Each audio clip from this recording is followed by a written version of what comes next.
La famille, nous parlons de l'annulation du concert de Koffi Olomide à l'hippodrome des Vincennes. Dans cette émission, pourquoi? Parce que le lot, après l'annulation concert depuis hier, tout le monde va zone ici, mon prophète Néma Sikatine dans le bas de Koffi Olomide. Quand on va la copie là-bas, on va comment Bible. On a copie là-bas, on dit même comment Bible était. Tu es d'accord? Nous sommes même comment? C'est le bas de comment? Ah ben voilà ma réponse. Donc, nous sommes le bas. Et ça, quand il faut savoir exhibitionnisme, voilà, les moussous, aux malades, mais ok, kaka, ou qui l'hôpital, bani, les gens n'ont pas passer la main, à quelle église, t'es dans l'hôpital. Mais ça fois mon tour. Mais c'est quoi, papa, c'est quoi, du monde, papa, c'est quoi, il y a mon kunza, ma manza, mais mon kilo. Il y a mon c'est quoi, zobela, à comme bang à qui hôpital. Mais awa, so mon zobela, faut pas me mailler le quoi là, ni à maman, boy, pas qu'il nous déposer dans l'église. Koffi Olomide. J'ai suivi une vidéo. Un musicien congolais, il a tant blasphémé Dieu dans ce pays. Il a tant blasphémé les serviteurs de Dieu. Quand je l'ai écouté, automatiquement le Saint-Esprit m'a parlé sur lui. Il était dans une émission. On lui posait des questions. Et après, il dit, même vos Bibles là, est-ce que c'est Dieu qui l'a écrit? Il pose aux journalistes. Est-ce que vos Bibles là, est-ce que c'est Dieu qui l'a écrit? Parce que quand il dit ça, le Saint-Esprit me dit, j'ai détruit la vie de cet homme. Il a tant joué avec mon nom. Maintenant, j'ai mis fin. Il va souffrir avant de mourir. Au moins qu'il se répand. Tango, Néma Sikatine na sala mama Koffi Olomide. Ngai pe mam na fa émission ana. Et quelques heures après l'émission, Koffi Olomide benganga. Pour te soigner makambu ya prophétie ya Néma Sikatine. Dieu moi et mam to sola na à propos makambu ana. Non répéter moi até parce que c'est une conversation mon privée. Mais et là comme c'est une façon batbo c'est moquer na et tout de suite quand j'ai appris l'annulation de son concert, la personne que j'ai vue en premier c'est qui Néma Sikatine. J'ai pas compris pourquoi. C'était déjà la nuit, na la qui tombe na l'âme qui n'attend à l'élo. Na coup du message batikelinga et où tu Australie. La personne a tellement insisté que le message est comme la Koffi. Aïsenga mamou na prié na ebisinda mais je sais pas comment atteindre Koffi. Nzamba ebisinga penza passe par mamou. On ndekona so loti bandoto ne e ratarate ne tinga morope. So na joli mutundoto e ratate. Le bas na loti ndoto na ebisoti mais si je me donne la peine yo e sotan ndoto na loti. Soit on peut en considération. C'est-à-dire qu'il y a des gens comme ça. Et curieusement, le lot prophétie à Néma Sikatine na ezoni. Néma Sikatine na loba bien. Mambo na lobe bandara ane. Ou apese pene ba précision. Pour déjà ne ba annuler le concert ya Koffi Boy. Et ça surprise pour na biso mais surprise pour na Koffi té. Donc déjà pour ba annuler on avait qui informé. C'est qu'il n'est pas bien vu l'énergie dépensée, les dépenses engagées à rose à bien té. Et façon va se pela nango comme si vous avez causé lango. Bon et batique et que causer peu préjudice. Donc Koffi, c'est à toi de voir. Moi, je sais qu'un bon attendeur sa ligne. Il est temps peut-être que Néma Sikatine parce que moi, une Zambé, tant on appelle sa vision, on appelle sa provision. Tant où Néma Sikatine elle c'est femme Tamar. Bah tout le monde a dit on va étudier. Mais moi, on a dit on va jeter, on a fait des missions, on a interpellé femme Tamar. Mais femme Tamar tant accueilli à moni makambu son Néma Epsa qui est Koki Sami. Parce que Néma Epsa qui est kanga data lelo yo okozongo yo lukanga oloba wana aza wende l'éternel na bengi yo na peso professeur boyi mokozongo lukanga akenda na affaire un peu problème te makambo eleka na Angola depuis soki octobre soki novembre et rebondir en 2025. Yeka femme tamana mbali ba ndio c'est la Neema ba live ba oloba ba humilier, ya garda silence.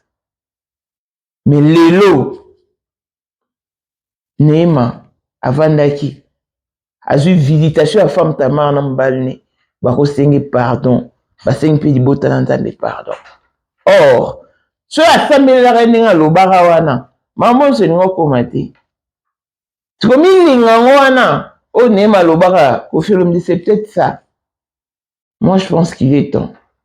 Poyo luka Neema sikatenda, ils ont 3, 4, 5 jours terre. Ato lobby au monae. Non seulement pour l'annulation de ton concert, mais pour ta paix du cœur, ta quiétude, ton harmonie familiale. Donc, nyonso. Parce qu'il nous a mappé sa vision en provision. Plein d'œil spécial, la blessing one de fille à papa, veut dire nyonso ya papa aye, tout ce qui est à papa est à elle. Paul Monde autrement dit Porsche Cayenne New Model, chanteur Android, Élysée Madame de mon cœur, Montalecu à 21, Miros Bintuna London, grande sœur propre, Motema Willy Chimbalanga, Abraham Toko Yamado Toko Nabila na Alost, Jean-Pierre Kibesi de Panama, Yamon Marie-Jeanne Kibesi Ndongala na Paris, Papa na Cleves Kibesi, Angèle Wika son grande sœur propre femme à la Bentley, Sandra Kazali Maman Denise, Motema Eric Jane Elon Musk, Papa le millionnaire Snoop Dogg na les millionnaires Ricky Ross, Claudine AC Milan à London, Blaisette Mbien à Switzerland, Miflor Lufuma na Italie, la Dauphine 50 à Congolaise, Yunichi Bande de femmes intelligentes et à Commanda et Sou, Béni Antonio la main d'or 3 fois canon, Mireille Tamouena Milan, Christelle Tchali Katokolo et Alain Mondana Grenoble. Voici Elon Musk, Eric Jeng, l'homme à 35 Ferrari, Bosangana Boye Beledi, Torondi Marabino, Nkolo Borotika vie à Kita Mata, Nkolo Borotika vie à son porteur, vie à Diabo. Il est là, nous morons à 5 ans d'instabilité, 5 ans qu'il y a maintenant, ça va être. Mais Elon Musk, 30 ans de pouvoir, 30 ans de stabilité, 30 ans d'élévation, 30 ans de maintenance. À côté à Kabar, à côté à Kaboite, Baboite à Kaepete, à Linga Kapete, à Monana Kapete. L'homme visible Elon Musk. Motema ya Sandra Kazali maman de Nini mokondi abaki nyonso ya Johannesburg madame Jing Elon Musk. Lelo toza le 14 février toza la mosquée donc toza na numéro 1 à biso 2025 2025 le 14 février 2025 toza nani na numéro 1 à biso le grand mufti numéro 1 à biso yeyo ngam na lobi yango. Donc numéro 1 à Bissoye. Vous allez parler au Bello. Vous allez au père spirituel nanga bino tumo kimbaboyebi numéro 1 à Bissoye. Talaksara pena nzela yango mokonza ba wenge. 30 ans d'expérience. Président. Président solo le président. Mokonza mwana mokeri Jenga. Avec Elon Musk. Kondia ba ferré. Il passe au moni papa. Papa yeyo. Un peu polémique. On en a tout ma président a dit non va ferré là. Or. Vous êtes 12 hommes d'affaires. Et 12 hommes d'affaires, on a une affaire ici. Dans le monde entier, donc le monde a sa mission. Respect à l'initiateur du cours de grand, l'homme de maintenance et de stabilité. Moutaleki Agate. Pour la 2025, Yokangai Malamu. Bijou la congolaise. Aeli Binoba formule la Sika. Mama kobenda lisusu mokila te. Basi lokola yo bakumbi zemi, basimbi bana pe batatoli. Naye ko témoigner na ba produit à Maman Bijou. La manière c'est la fin de l'année 2023. Et je suis tombée enceinte. En tout cas, j'ai respecté comme elle me l'avait dit. Bonjour ma bijou, Néla Remixé, maman, Zamba Pambole, Et c'est ma tante qui est en RDC qui avait acheté des thés pour moi, des produits de Madame Bijou. Je vous dis, ça n'a même pas fait un mois. Je n'ai même pas fini le carton des thés, des produits qu'on avait achetés. Tellement que j'en avais marre, je désespérais. Regardez les résultats vous-même. Bongo na menu na biso toza na bakisi ya kobota ya ko traiter po ato koma ki poso lokola mongusu yaka ma bijou nzamba pambulo yani opesa te mafuta na ye salika bana ya kotemane ma bijou merci olingo koma na ba forme yaka olingi okondisa nzoto ya bomwasi kokolisa nzoto ya bapapa pe kokoma sima inene yaka na lombango toza na bakisi ya diabete kisi ya makila nyonso oyo koyekoluka tozoteka en gros et en détail bongo soki olingi osomba pe po banda ya yo business yaka benga kaka Mama Bijou na banimero oyo plus 1 207 51 80 632 Toli Soussou na plus 243 84 40 99 215. Koutae na TikTok, Sketch BL MK, na Instagram, Bijou MK1, pe na Facebook, La Congolaise Bijou. Boya ba porte na biso, eza polele, touroyo, tokorati lo côté. Congolais partout oyo ozali na monde entier offre oyo ezali spécial pona yo parce que ozali mwana mboka mabele ya mboka batekelaka ngo bapaya te Congolais tala mabele oyo ezali komonana ezali plat à 3 minutes ya boulevard Lumumba route nationale numéro 1 awa na kati ya Maluku à quelques minutes ya péage ya Menkau oza mobimba na $750 ya pamba ozui 15 mètres sur 20 na yo y compris les documents administratifs na kati donc okozwa ba documents ya quartier okozwa ba documents ya commune okozwa tous les documents possibles oyo esengaka mutu azwa pona parcelle na ye pe oza na possibilité ya kosomba a crédit soki ozosomba plus ah oui tolobaki te tolobi bien y compris les documents opesi mbongo na yo oza na droit ya terrain 15 mètres sur 20 ozali na droit ya ba documents administratifs nyonso tu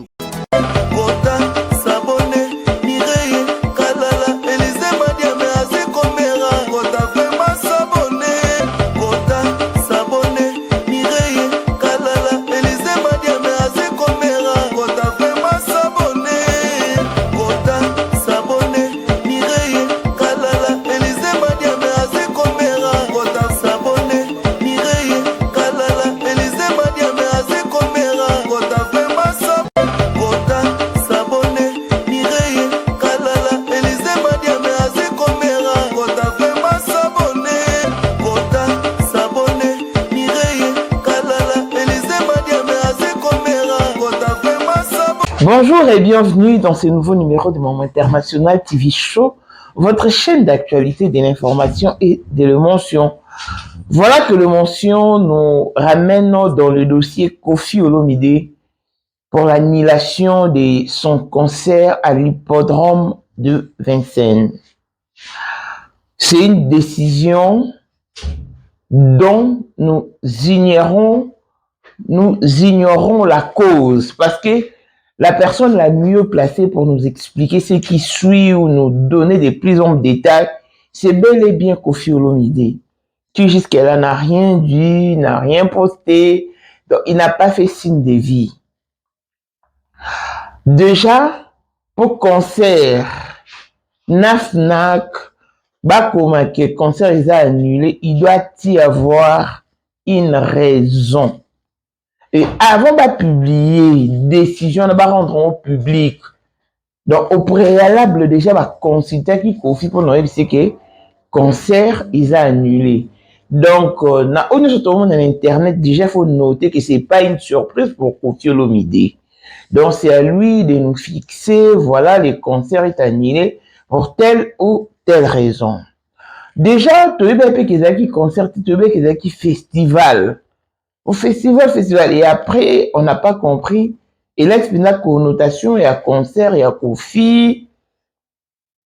Mais, vu ampleur les Kambango et joué en termes de moquerie, eux, je sais qu'en ce moment, les concernés ne s'y sont pas bien.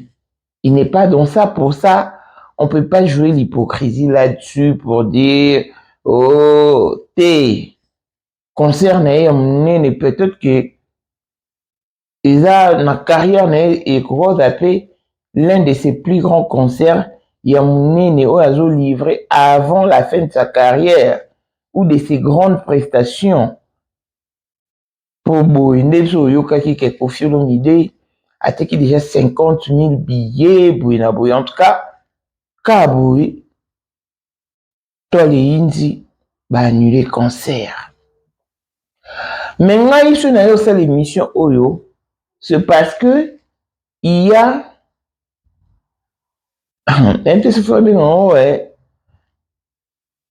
il y a eu de préalable. Il y a eu de préalable bien 2 mois avant. Koffi passait dans une émission. Bah, ça va poser ma question. Alobaki akamwaka omona muntu avai na ndaku aobela olie ake na hôpital omona muntu aopréféra ke pa pasteur asambelele. Or que ba pasteur wana ceux babeli bango bakenda se faire soigner à l'étranger. Bible écoute. Nzambe mutasala ngo te eza bato bakoma. Pendant que Koffi a fait l'émission, je crois que tu balançais qui en haut et surtout Luki en haut pas tous qui sont sous na insert.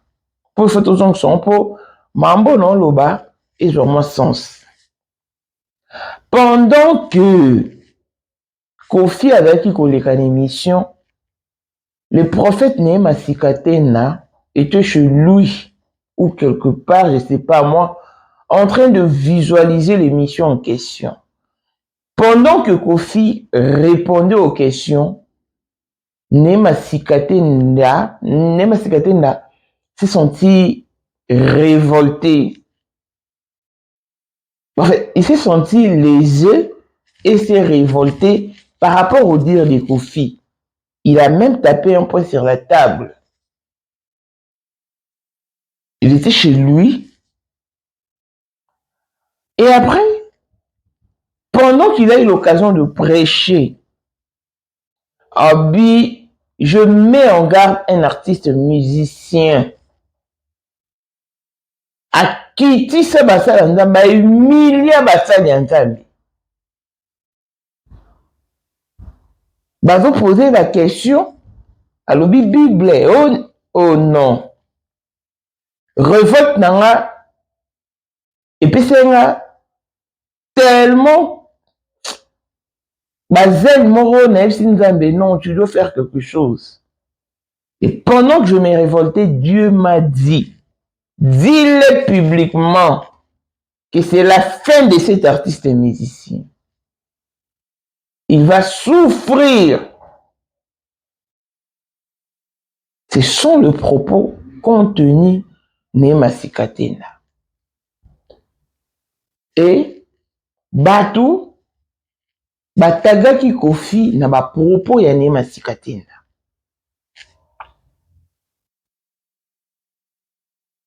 Moi aussi, ayant tombé sur la vidéo en question, dans cette émission, dans cette émission, quelques heures après, Kofi Olomide Benginga. Pour une émission, on a la salle pour la cicatrice. Parce que bah, ça qui émission, on a pas qui est belé. Mais en là, je sais pas pourquoi, étiquette Kofi à Benganga. To sole na Kofi ou to sole na ye. Et puis, à tali émission, mais na moni place, Nema, à tangi kombo na ngati. Ngana ebisi oui, effectivement, à tangi kombo na yo, te. Mais à se référer na émission au yo les kaki. Bon, bref, to sole na Kofi. Et après, et sinon, lobby, a moni décision quoi, bah annuler concert à Kofi. Ngata on a monika annulation ana. Mes pensées m'ont ramené vers la déclaration de Nema Sikatena. Et nalali nanga pe to prele pe to lali.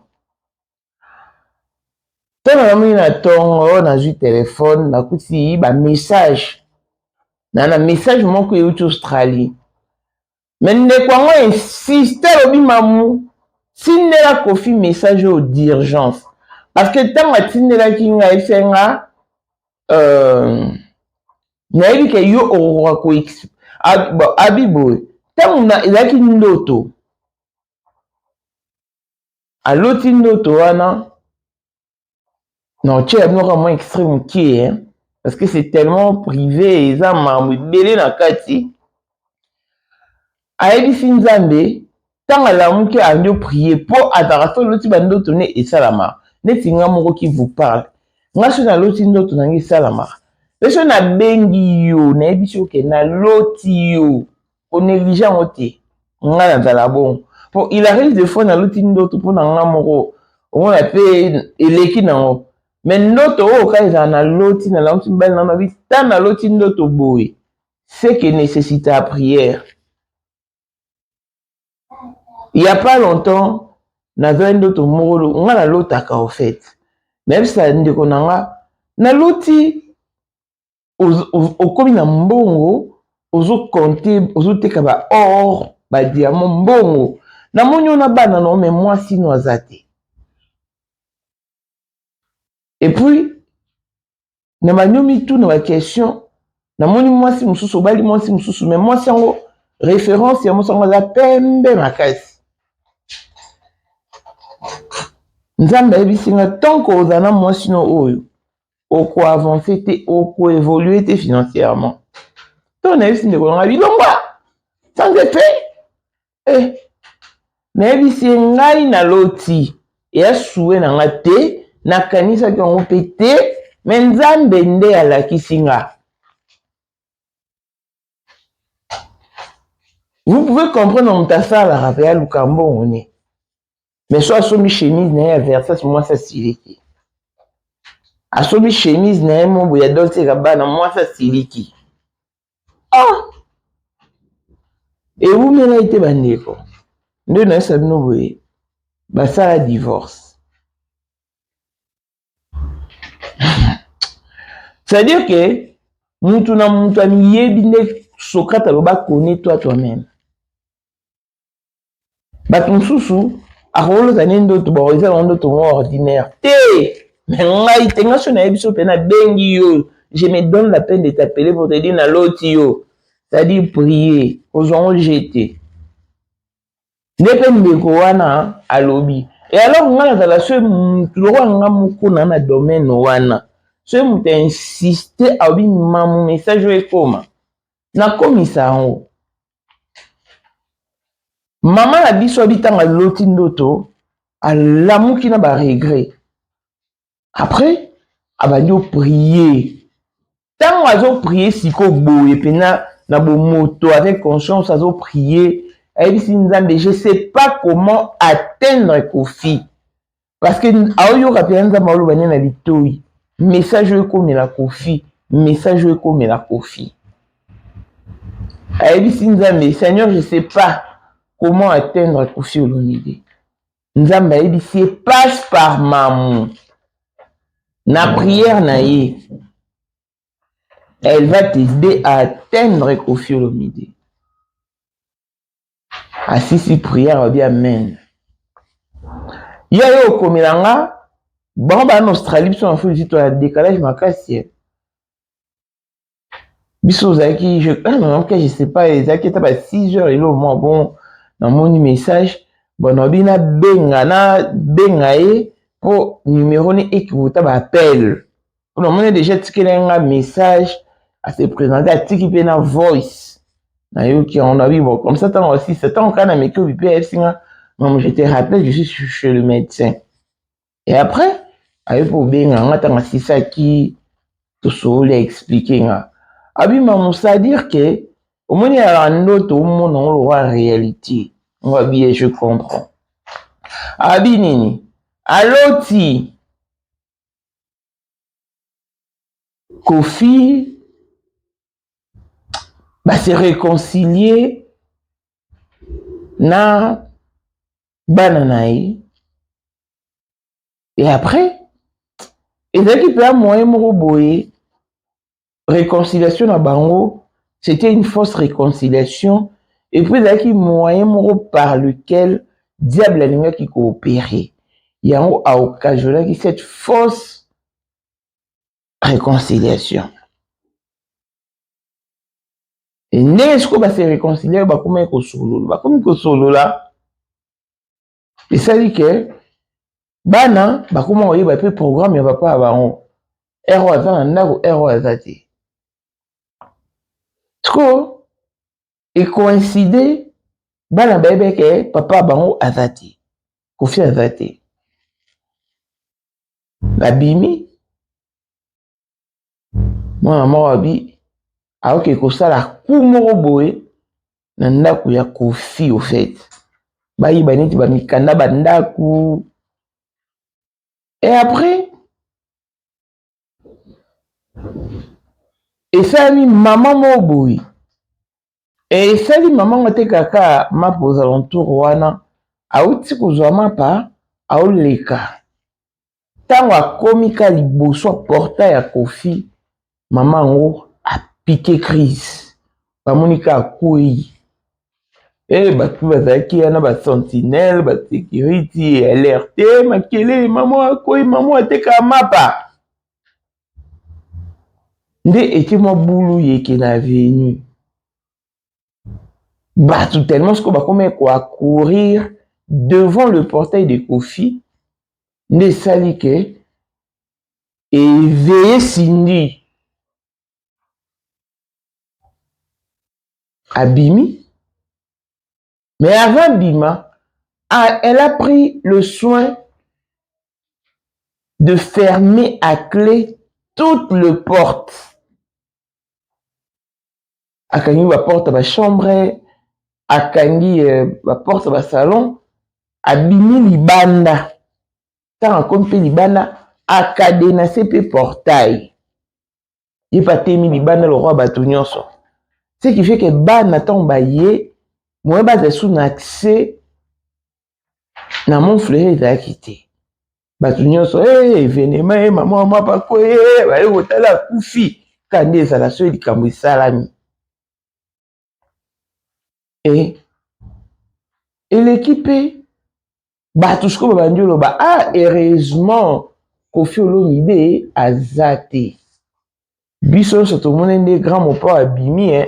Ga avec Azali te akozalaka kaka Poyende number 1 mwana liboso nzambe na matière akosalisa awa esengi ozwa penza papier ovanda na kiti pe oyoka malamu. Sais-tu qu'il y a une solution à tout problème? Kosukola kati ya mwasi kolongola myome na fibrome kokumba zeni pe kobota yango nde spécialité na biso.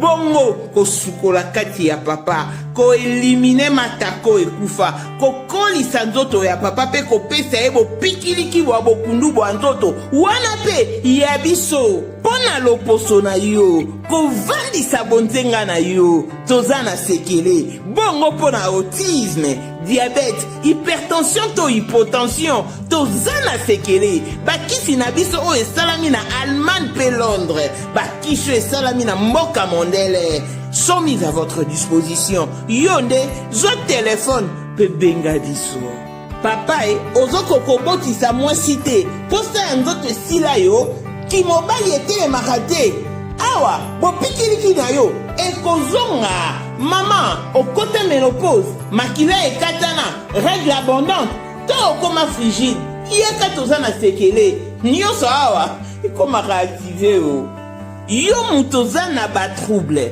dépression insomnie solution na yo ezali benga biso na plus 44 74 05 65 35 48 Gasker les soirs des désespérés na seki po solution na yo ezali po soki azalaki ndenge mama ya koyi liboso aporta ene boye balinga babaka kofi mutu ensorcelé bato baba moyen te encore so bacongolais bato baolobaka bongo ndeko yango sikoyo na ndoto na ye amoni azalaki na kine na kati ya ndoto po aza kovivre événement na boye na Montfleury abi azwa telefone abenga sikoyo mama na ye na bandeko ne ayebisa bango likambo oyo esalami devant portail ya Kofi nde ntango azwi telefone abengi mama bongalo mama obike naza awa na Montfleury ya liboso portail ya Kofi mama mo batika mapa na quartier na bango awa mama ngo andako leka kaka devant portail ya Kofi akui obike babengi ba sécurité ba be akufi Cindy vraiment aza dépassé par l'événement bato baoloba chance ko Kofi azate so Kofi azalaki balinga babaka Kofi mutu abomi mama mama bango kuna yebisi ya solo biso kutu awa tozawa tozande na Kofi ntango ayoki makambo esalami liboso porte na ye mposa yango mpe de epanzani apike crise bake na ye na hôpital baobi Kofi akufi nde toza boye Kinshasa eza ya koningana mokili eza ya koningana me tozomona ndenge ya kobimisa sekret te mpo toyebisa Cindy nde ndeko wana sutuki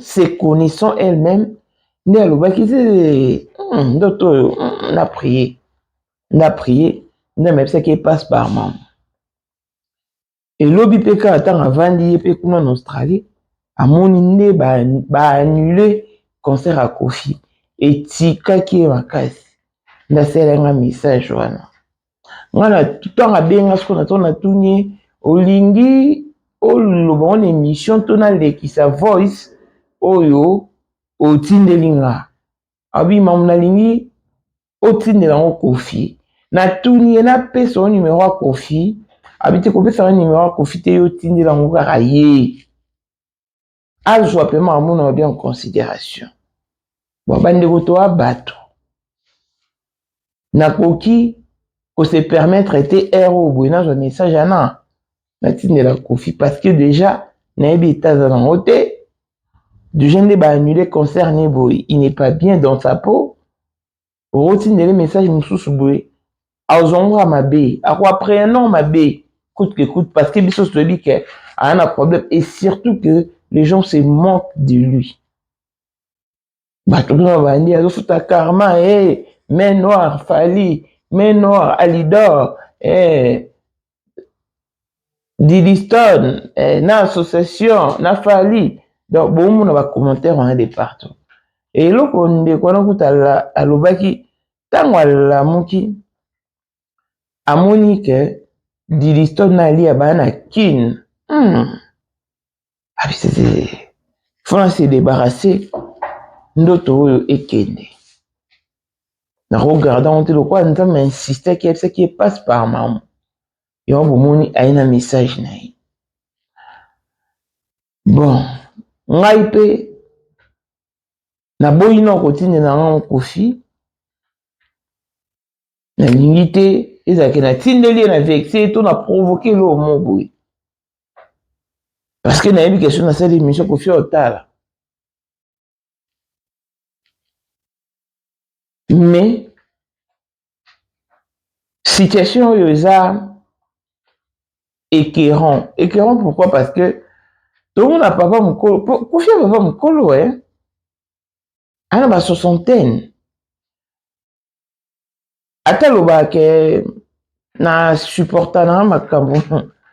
Mais maman so ba supporta te Déjà na énergie o a dépenser qui pour non ça la promotion et hippodrome remix ya ba nzembo sali nzembo iluka ba problème. Il a été vilipendé partout. À quel hôtel a coûté le match à Léopard et à Cannes bon belé papa la dit Liston l'union sona ils a ba problème.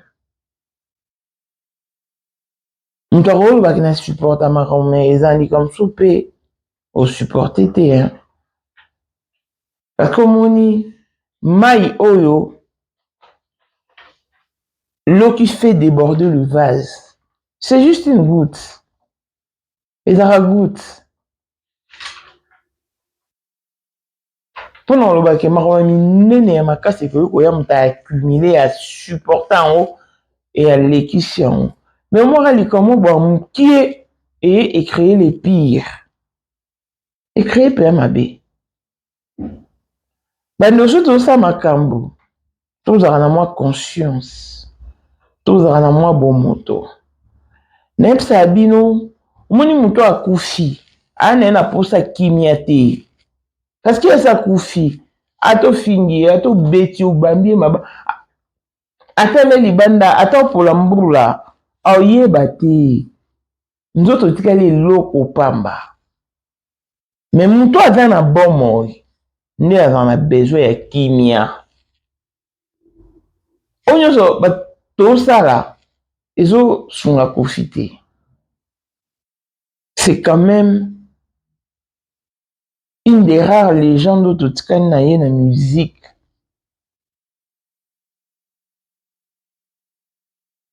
Mais miné papa m'a kufa mais quand même hasard.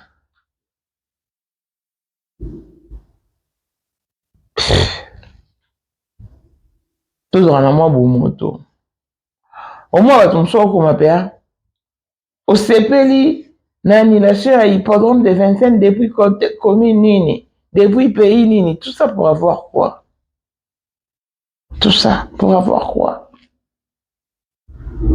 Je sais que nous ne pouvons pas réfléchir de la même manière, mais un peu d'humanisme, un tout petit peu d'humanisme seulement.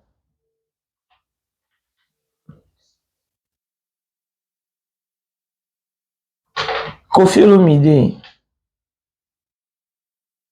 n'a évité par quelle coïncidence? Et c'est que quand j'ai appris l'annulation de ton concert, na mona maman nema sikatena. Je sais pas. Et coïncidence mais ça ami maman oyo nzambe a insisté c'est qu'il est pas maman. Et a pas mbaté hein. Peut-être que Dieu t'attend au tournoi. C'est peut-être le temps. Olukane masikatena. Je m'affaire que Michel Kofi et maman Nema na pesaka exemple ya femme Tamar. Na loba qui femme Tamar a séché au fait à Kauki. Et à ma signe mon boy ndama za opesa. Et na maintenant ça fait émission on a joué interpeller femme Tamar. Que nous aussi n'en pardon. Batu peka ne ba condamner nga. Maman, écoute, à Benga, je sais plus, en Belgique ou en France. Maman, yo, on pour soutenir, ça, Nzambe. Pour il faut, femme Tamara qui essaie à pardon pas Néma. Parce que, je n'aime si femme Tamara qui essaie à pardon pas Néma. Na bomi était, na fini était. Na salika rappel. Ote, ose nga pardon te. Mutu na emoro. Na yamba kutuleka dakumuda, prophète Michel, pasteur Michel. Il a soutenu ka femme Tamara. Mais les place à ça dans le sur à mon image des femmes Tamara qui n'ont pas pardon. Et moi, mes petites réponses. Kofi Olomide, c'est pas pour t'intimider ni t'impressionner. S'il y a des pasteurs qui ont failli, qui ont fauché dans notre communauté, n'est-ce pas dans notre qu'il est une aventure. On va publier, oh, attends pour mon torse, n'est-ce tout le monde a Moïse Mi. Oh, marambo bimeli ne bimeli ata mai kalamai. Oh, ne tout le monde a Michel Bakenda. Oh, ne tout le monde a Denis Lessi. Te. Ne maintenant to yo kele na marambo wana te. Nante. Et aloba makambu ne alobi. Ayebi saka femme Tamara. Okozonga kanga data lelo. Mokile okauka lole okauka mabele ekauka. Oza na place mosusu okete okovanda koloba mutu wana za prophète aza oin de l'éternel ozonga olukanga maloba nekema ite to vivre en honte to vivre en haut. C'est que le même prophète Néhéma yebe na lobe na Kofi attention atanga ekombo te lelo pe boto bazongi susu ba prophétie wana ya Néhéma. Pour nous, il y a quelque chose. Néma loba qui bien, marambouana, et bandara année o. Aloba était que des années après, te abaki année oyo. Donc moi je crois, à mon âme la vie, que le temps, au cas prophète Néma. Pourquoi? Parce que nous avons appelé sa vie sur vision. Après ça peut provision. Ça dit nous avons la question likambo. Alors canaliser pe likambo en affranchir pe. Alors ça là que en fait il peut te créer il peut faire de sorte que tes limites deviennent illimitées pour que tu parviennes à une bonne fin ou à la raison. Nzambe. Parce que tant Nzambe a sara ne maman femme Tamara. A ça qui est paix. Pour maman nyoso ko kisamante lelo funa puye le femme Tamara boye. Mais tant wa ke amoni maman so ça qui ko kisameke c'est nini azongi. Ayo senga pardon. Batumsu bazo agréer pardon ne batumsu ba obo ya kaka. C'est ça la nature humaine. Mais n'a pas qu'à interpeller au Kofi Olomide. Oui, mais tout ça, la rangana yo à propos de Néma. Et non, important est dans le banc à la TV. Mais moi, je pense qu'il est temps. Ok, Lukai. Sobi Lukai Néma, Kofi Olomide, ils ont 3, 4, 5 jours. Ok, bosso, là, na ye. Alors, il faut faire ceci, il faut faire cela. Non seulement pour l'annulation en concert, mais peut-être pour ta paix du cœur, pour ta quiétude, pour ton harmonie familiale, conjugale et tout, pour que la paix revienne sur tout le point et dans tous les domaines de ta vie. Nous sommes tous peut-être bisautés, mais moi je te l'ai dit. Moi, je te l'ai dit. Un bon attendeur s'aligne. Longévité et bonne santé à tous. On se retrouve au prochain numéro. Bye bye.